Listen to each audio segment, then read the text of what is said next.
Hi there, this is Eshu. I'm the abbot here at Zenwest Buddhist Society.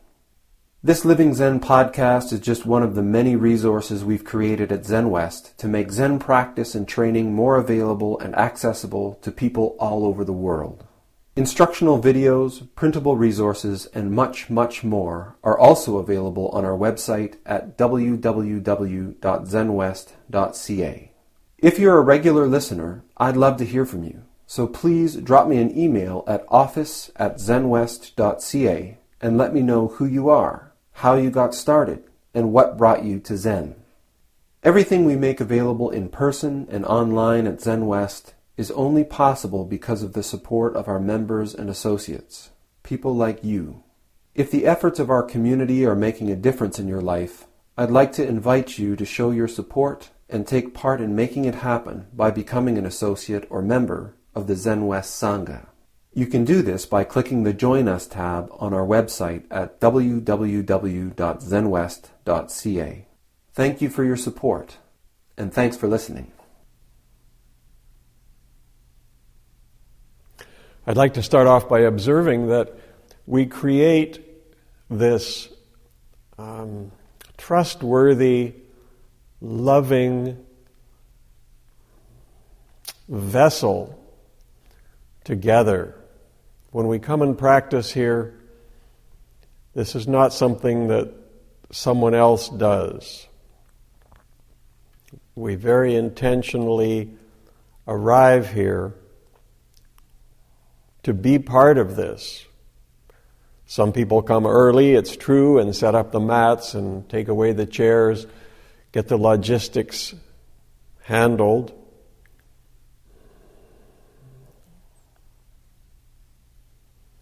And it's in a spirit of giving, of creating, of co-creating. And then we all come here and we bring ourselves. I was going to say we do our best, worst. We come. We come and be together. And it's a huge contribution. We may not realize it, but if we could take a snapshot of what everyone in this room right now, what everyone's day has been like, and what they've had to go through to arrive here, I think we'd be perhaps, I think I'd be humbled at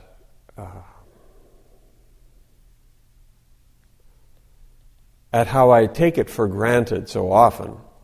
So I just want to put that out to encourage us all to appreciate this opportunity and to make the best of it.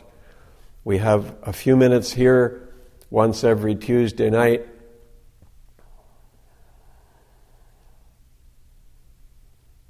And it's time for investigating our lives in a deep way, or maybe in a shallow way. That's okay too. The opportunity here is to dig in, to dive as deeply as we want to, as we're able to, as is appropriate to our particular situation right now. Not to feel that we have to do this, that, or the other, conform to someone else's expectation. Most often, for me, it would be conforming to my own expectations. And that is a relentless taskmaster, and there is no cheese at the end of that tunnel.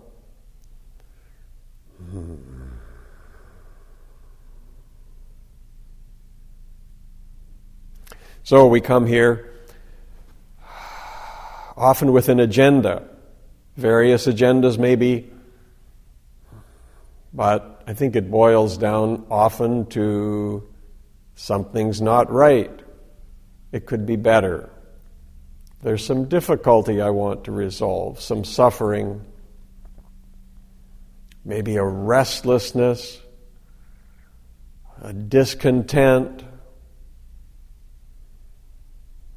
Could be very subtle, could be conspicuous, irritability, can't sleep,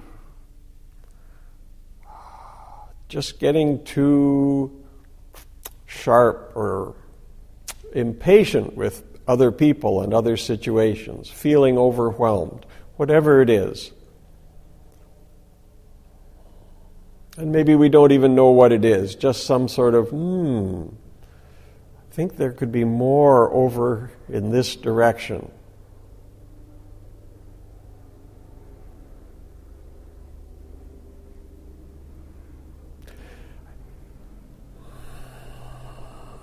In my experience, this practice gives a wonderful opportunity for us to examine all sorts of things about ourselves, and including our motivation. Why am I coming here? What is it I'm trying to get? Do I have a goal? What's the driver?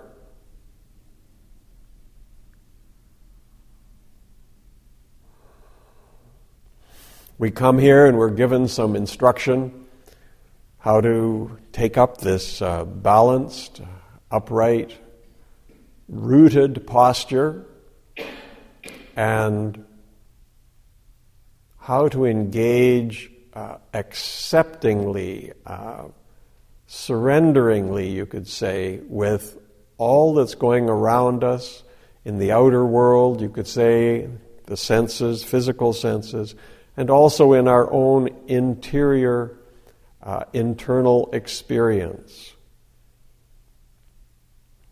We're given a breath counting practice.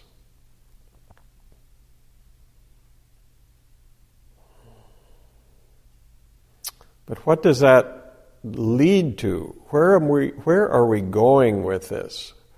What is going on here?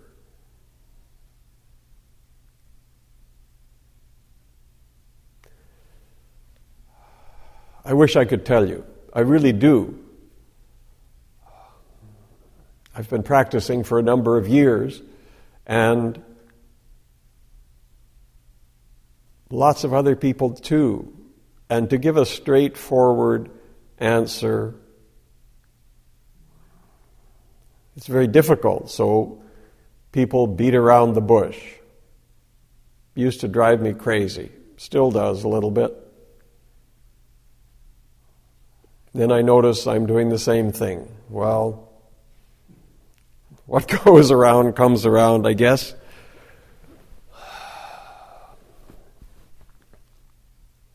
At the end of our practice session on Tuesday nights, we chant a chant, the final instruction of Daito Kokushi. Daito Kokushi was a much honored and renowned Zen ancestor, lived about 700 years ago in Japan. He gives us some wonderful pointers in this final instruction, including what it is we're supposed to be doing here. He says there's only one thing to do. That's good. Finally, someone says what it is we're supposed to be doing, and there's only one thing. Couldn't be clearer. Direct yourself in every activity at all times. Straightforward. 24/7, I'm to be directing myself somewhere.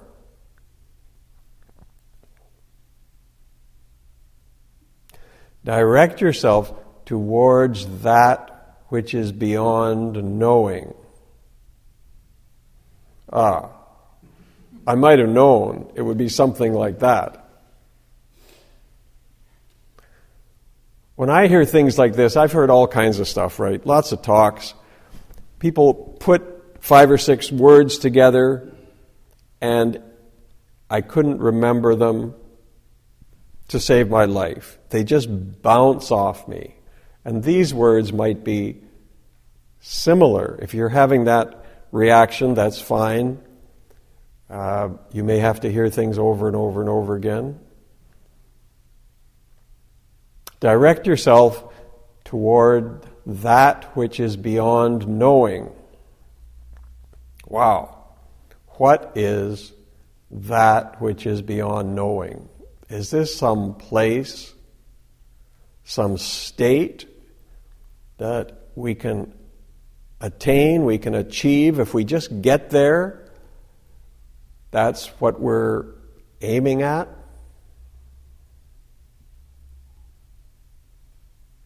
If it's a place, I think it's a place rather like that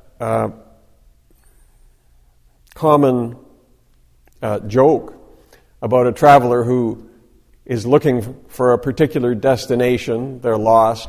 They approach a local and ask for how to get there, and the person says, "Oh, you can't get there from here." I think that's maybe the closest I could get to the spirit of directing myself to the place, to that which is beyond knowing. A lot of things in Zen practice, at least in my experience, you can't just say straight up what you want to say. Words don't work. You're talking in a modality, words, language, logical thought, rationality. This is one modality which doesn't really reach where you're going. So people use analogy and poetry and so on and so forth like that. What you can say, I think, and what a lot of people do, is what it's not. If you just say, well, it ain't this, and it ain't that, and it ain't the other, then you can at least block off some blind alleys. So, directing ourselves towards that which is beyond knowing, well, if whatever we're doing involves knowing or stopping at knowing, then there's further to go. We're looking at beyond knowing. Now, knowing is very powerful. You can do all sorts of things with knowing. We all do it, and we need to do things for day-to-day lives based on knowing. We have a whole institution here, the University of Victoria, that is dedicated or devoted in many ways towards knowingness. It's very powerful and not to be underestimated. And, at least in my experience, the source of satisfaction, of fulfillment, is not there. It's not in the knowing. Yes, knowing is wonderful. You can feel good knowing. You can do wonderful things, all that, and they can give some satisfaction. But core fulfillment is somewhere else. It's beyond knowing. So, if we notice that we're in knowing land, maybe we can go further. Also, when he says direct yourself, there are many ways we can direct ourselves. I've tried a number of them, including grabbing myself by the scruff of the neck and dragging myself, forcing myself.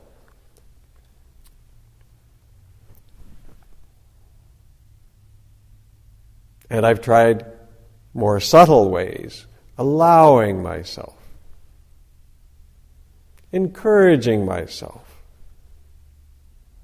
setting up external situations that support myself in doing it, not beating myself up when I fall off the wagon, and so on. There are many ways to direct ourselves, and I really suggest exploring them all. Whatever comes up, however we can direct ourselves, try it.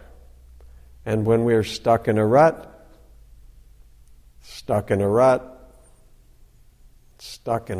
try something else.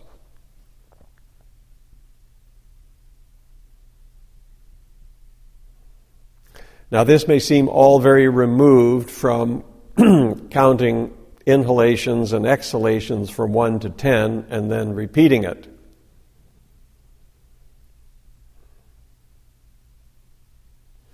In fact, this spirit of going beyond is fostered through the skills we learn, through the technique, through the settling down that typically accompanies counting our breaths over and over again, repeatedly, over minutes, hours, days, months, years, to keep at it.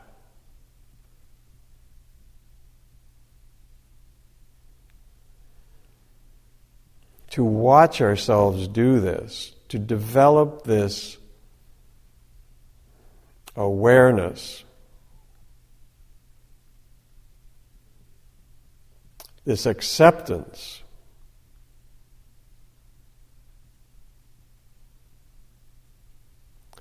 to notice when suddenly it's as though we've put the burden down. We've let go a little of our cares and worries.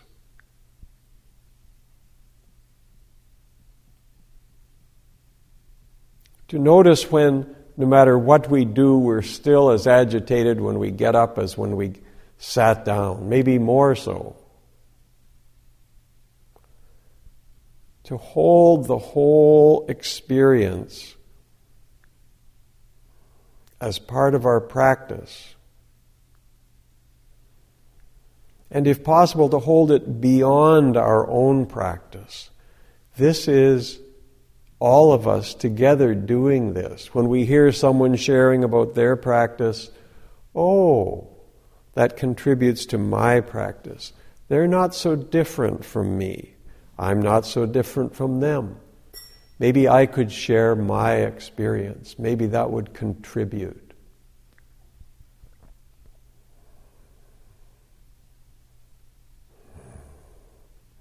So let's aim beyond knowing, wherever that is, whatever that is. Let go into that spirit and explore our lives together for the benefit of all. Thank you. Thanks for listening to the Living Zen podcast. If you follow Living Zen through iTunes, I would very much appreciate it if you would take a moment to let me know what you think about it by rating or reviewing the podcast, so that new listeners can also hear what you have to say. Thank you for your time and for your support.